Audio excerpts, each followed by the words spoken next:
As we monitor the president's health and we hope for a full and quick recovery, we also remember the thousands of men and women across this country who passed away from the virus. Here are a few of them. Larry Kelly taught American government to high school seniors in Miami for 32 years. When they turned 18, he made sure every student registered to vote. A lover of books and learning, Larry never wanted to leave the classroom. He taught summer school and led field trips to the courthouse and Washington, D.C.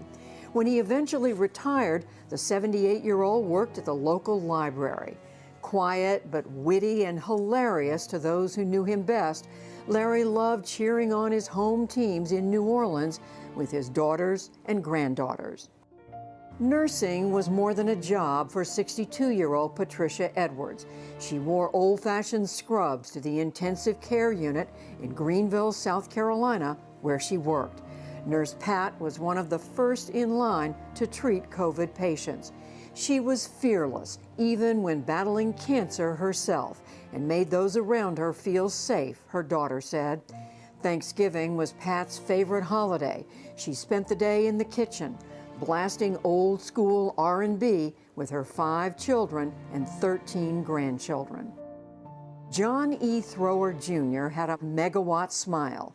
A bus driver in Richmond, Virginia, John was a dedicated worker who loved talking to his passengers, his wife said. Always jolly and busy, John also had a passion for cooking, a skill he learned from his mom.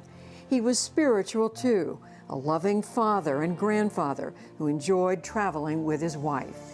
John was 49 years old. A teacher and school counselor, Dr. Betty Jean McBride's favorite piece of advice to her students was bloom wherever you are planted.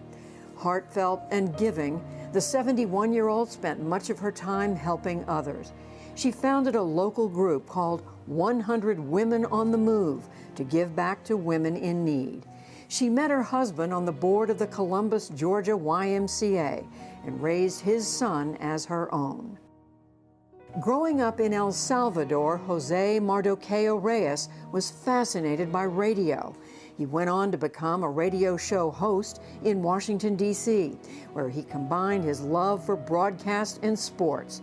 Jose often announced local games for his Spanish-speaking listeners. His daughter described Jose's personality as infectious, straightforward, and funny. A beloved husband, father to 5, and grandfather, Jose was 54 years old. We want to thank the family members who shared those wonderful stories with us. Our hearts go out to you and to all those who've lost loved ones in this pandemic. And of course, our wishes are with the President and the First Lady for their health as well.